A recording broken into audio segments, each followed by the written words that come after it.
there's a lot of work we need to do to get into the next country because the biosecurity guidelines to get in there are pretty stringent. All right, that is done. What you get ready to do? We're gonna clean the bottom up, get ready to head to our next destination. Prep day here for passages. So our down isn't working again on our windlass. We just checked out of our 9th country. Woohoo! And we are now headed to... Heading out on our own with our hope in the clouds. And we're starting to see that we're onto something. Feel it coming, we'll keep running. Nothing in our way. We got what it takes. Here we go, with the sunlight on our skin. It's a brand new day, it's ours to take, and we will let it in. This is where the adventure begins.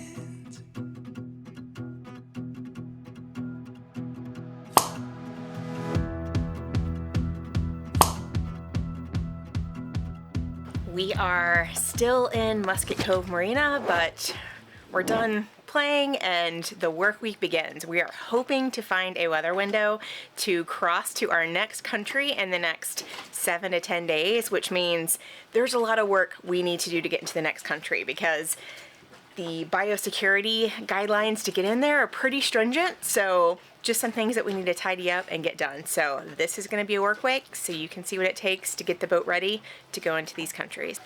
So here is all the cans that we still have left from the United States. And Rob has pulled apart our bilges, he's taping them, he's cleaning it really good. So any exposed wood or any unfinished wood has to be finished or they're going to be inspecting it for bugs and termites. So we just wanted to clean it up and get it all protected so it's not a problem. Rob has also pulled the pedestal for our laundry machine out of the bathroom because it's unfinished wood. So he has sanded it all down and he is going to be painting it and finishing it so it's not a problem for biosecurity. All right, that is done. What I've just done is signed up for a weather router for our passage coming up. The reason I'm doing this is because I have done all of our passage planning as far as weather routing is concerned ever since we left Florida. I've been using Predict Wind, Windy, and a couple other programs, and we've done okay. But this passage coming up can be kind of hairy as there's weather that comes every few days. So we want to make sure that we're taking the best advantage of the weather that we have and leaving at the correct time, because if you leave at a bad time, this passage is absolutely terrible and we want to have a comfortable trip to our next destination. So we've employed a weather router who is really good here in the Pacific region and look forward to working with him to get us safely to our next Who did you go with? We're going to go with John Martin. He's been spoken about around here very well. Everybody loves it to work with him, and his planning is on spot. So we're looking forward to a good passage with using his services. So he'll just let us know with a couple days notice when we head out? Yeah, he'll give us a date to leave, and once he gives us that date, we'll check out, we'll leave, and then we'll provide daily updates to him as we're going along, and so he can judge the weather and route us which way we need to go to get there safely and more efficiently. So day 2 of prepping the boat for our next destination. We've got this finished, the wood prepped. This is still drying, but we're going to put all the cans back in the floor and then just continue boat prep for our next destination. Part of passage prep is also, I've learned, washing your sheets really good. Our little washer, it could do it, but we have access to regular size washing machines over here at this resort for $5 to wash, $5 to dry. So having freshly dried towels is such a luxury, and we're going to take advantage of this. And one cool thing about these rugs is they are washable, and we have washed them multiple times, and every time they come out pretty darn white.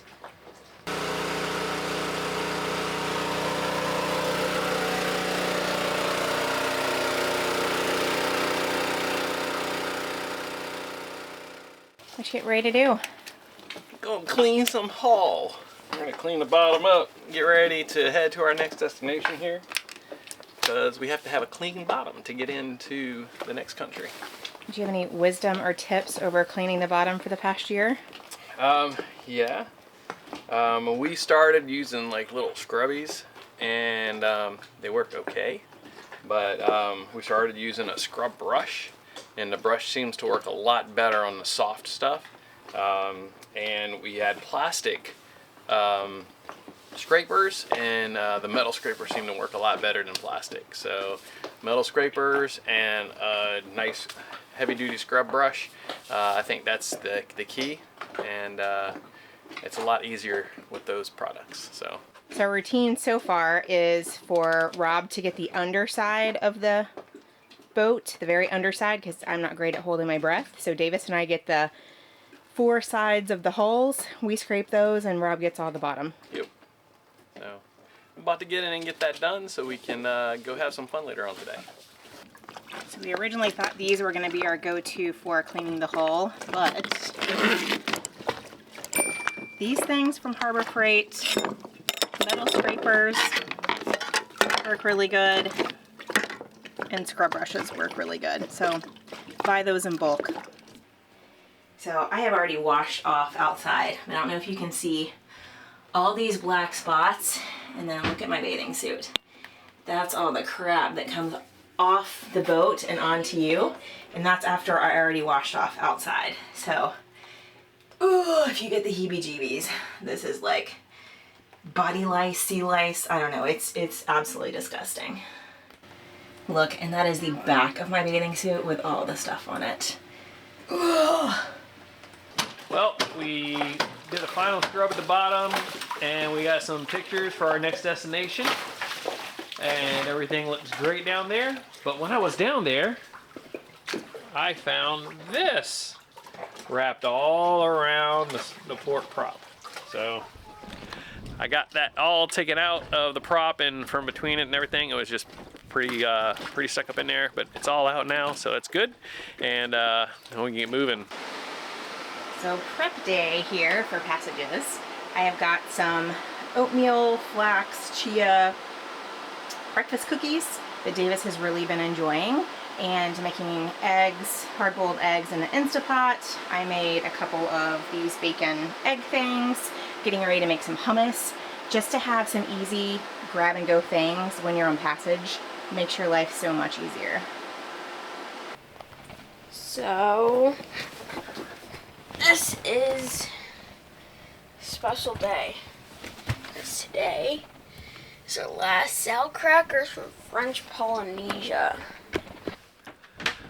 All right, today is our official last day here in Fiji.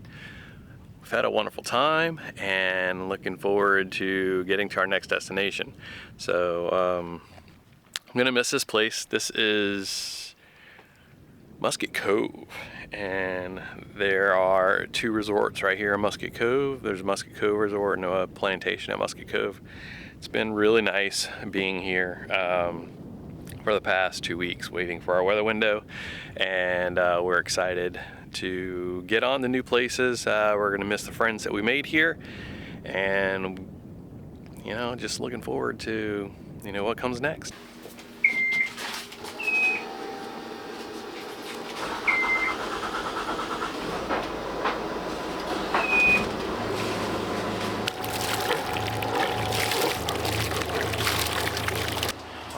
After a nice, relaxing 2 weeks here in Musket Cove, we are heading over to Dinal to provision up for our passage to our next destination and to wait out a little bit of weather that's coming in. So we're going to be over there for a few days, and we'll see what's next. After sitting here for 2 weeks, this chain and bridle reek.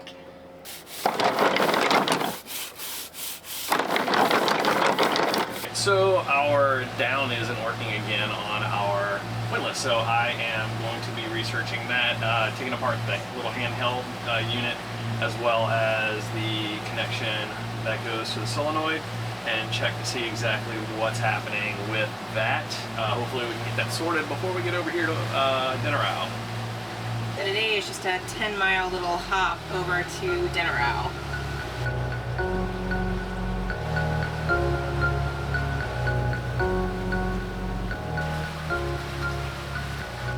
And we have a whopping 2 knots of wind today, so it's gonna be a motor.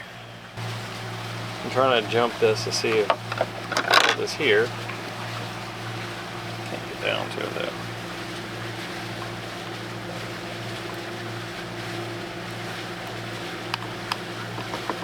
No. That doesn't seem like it'll be it. Is that it? That is not it. What's next? Next is there's the junction box that goes from this wire to the wire that goes to the solenoid.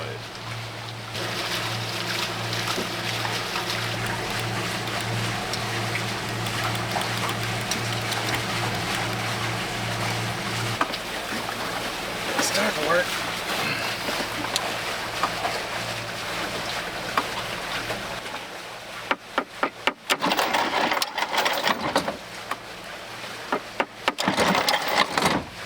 Ooh.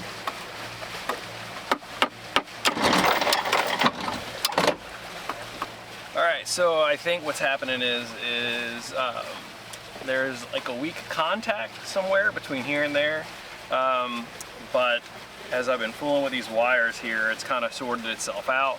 So I think it's just a weak contact, and that I'm going to go ahead and spray some contact cleaner on it and redo all the contacts down here, so everything should be working fine, because now it's working.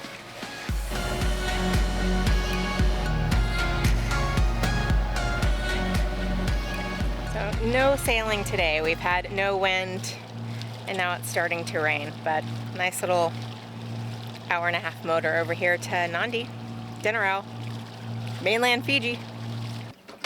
So we've arrived in Dinal and we're about to go get some provisions.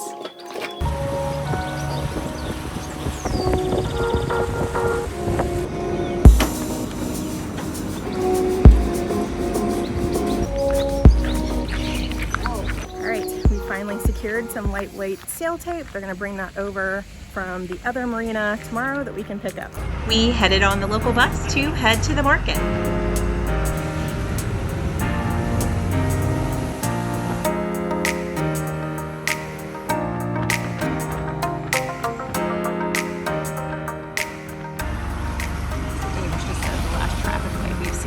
All the way into Tahiti.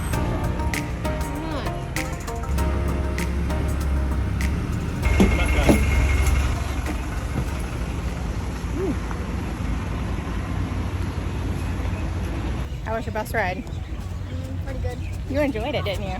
Kinda, yeah. You get to see some cool things. Ride the bus with the locals. And this place, the Hot Bread Kitchen, has been our favorite bread shop in Fiji. We got mangoes already. Thank you. Yeah.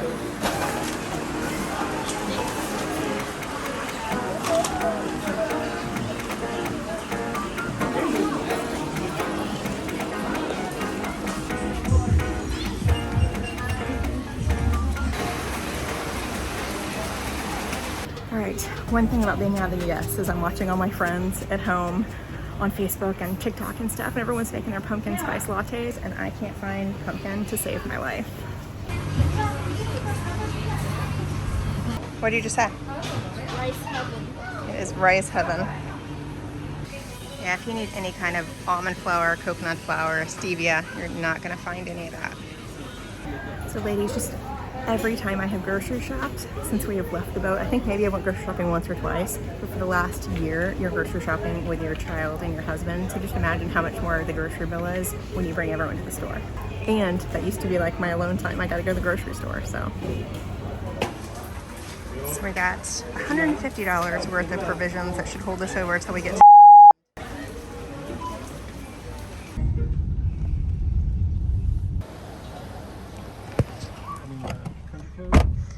we just got $100 worth of hamburger, pork, chicken breast to get us to the next country. Look what we found for Davis. Banaka. He said if you want to go back to McDonald's, just give him a call. What's your name? Dovi. Dovey? Jovi. Jovi or Dovey? Jovi. Dovee. Dovi. If you need a taxi driver while in Dinal, he is the best man to call. Thank you. Love me. Thanks for taking care of us. How was y'all's McDonald's? Delicious. Had the taxi driver drive out of his way to the airport just to get McDonald's. Thank you. So for big provisioning day, we spent $150 at the grocery store, the New World grocery store. We spent 200 Fijian, so $100 in US at the butcher, and then the cab was $25 to get back, and our bus ride there was like $4.50 for all of us. Well, we're gonna raise anchor here and head into the fuel dock here at Dinal, get some fuel to get ready for our next passage.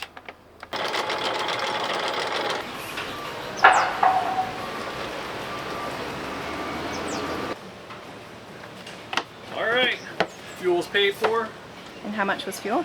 Fuel was 425 Fijian, so that's For how many liters? 200 something liters.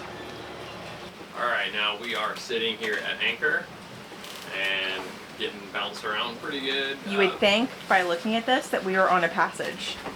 The fetch is coming in from across the bay, which hopefully is going to change in a little while, and we'll get winds from the south that we're supposed to have and be better protected, but the winds are supposed to get up and gust up to like 24 knots today and tomorrow. So it's not going to be really comfortable on the boat. Dave's is trying to do school, I'm trying to edit a video, Rob's trying to get some work done, and This is what we're looking at. We are rocking and rolling.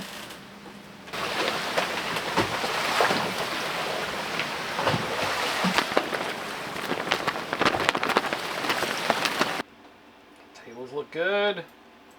So I'm just checking our forecast on our predict wind right now real quick, and everything is looking good for us as far as wind's concerned. The waves are actually doing a lot better than they expected. Our weather router that we hired, he said that there's less waves out there, so that's a big plus. A weather router says let's go ahead and go to our next destination today. So we are checking out of Fiji.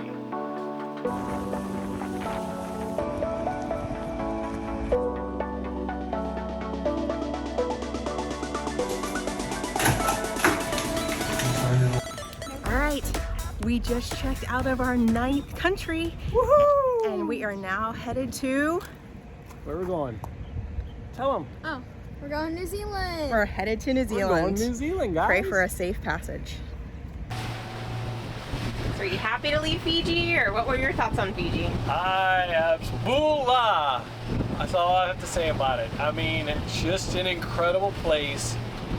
Incredible people here. I mean, just so friendly, and yeah, it's really nice. I love it. I'm gonna miss it a whole lot. Looking forward to our next stop, though. I think it's gonna be just as incredible. I think, yeah. So if anyone's visiting here, where would you tell them to visit in Fiji? So